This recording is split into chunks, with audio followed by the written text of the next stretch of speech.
These special prosecutor investigations usually start with an underlying supposition that a crime was committed. And then they investigate that, and then they move on to a second level of investigation, which never would have happened if the initial investigation hadn't been taking place in the first place. And that's where we're at now in the Trump-Russia investigation. No longer is it really a question of did Trump collude with the Russians to influence the election.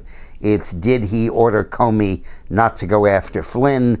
Did he tell Comey to mitigate the investigation, to clear him, to prematurely dissipate the cloud over his administration? All of these process crimes. And soon I'm sure we're going to be listening to, did this aide tell the truth? Did Trump instruct this aide what to say?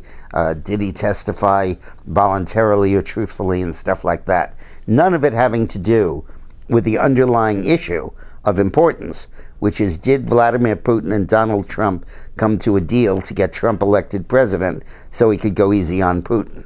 That's what the deal is. But nobody's talking about that anymore because there's no evidence of it. There's no indication that it happened. There's nothing even close to an indication that it happened. All there is circumstantial evidence of meetings at a lower level, many of them after the election, and no evidence that anything unusual happened in those meetings.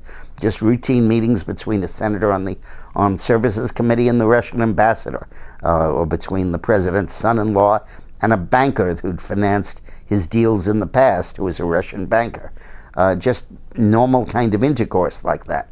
So now the prosecutors, the Justice Department, the deep state, if you will, is moving on to try to frame these process crimes and to either reduce Trump's integrity rating, impair his ability to govern, or ultimately, if they find something else, actually to impeach him.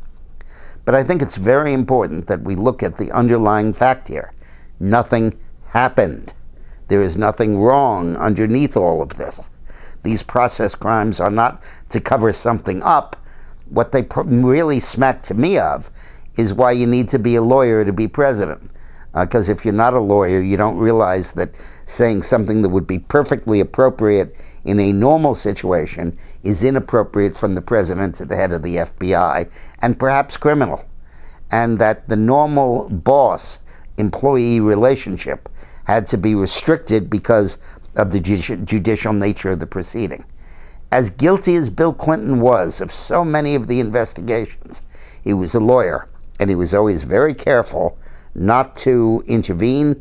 In fact, at one point, Louis Freeh, the director of the FBI, said that in 6 years he had never spoken to the president about anything except meeting him casually at social functions in which they just said hello to each other. That was how it had deteriorated, that relationship, because Clinton wasn't going to say anything because he was worried about this kind of secondary investigation and secondary scandal.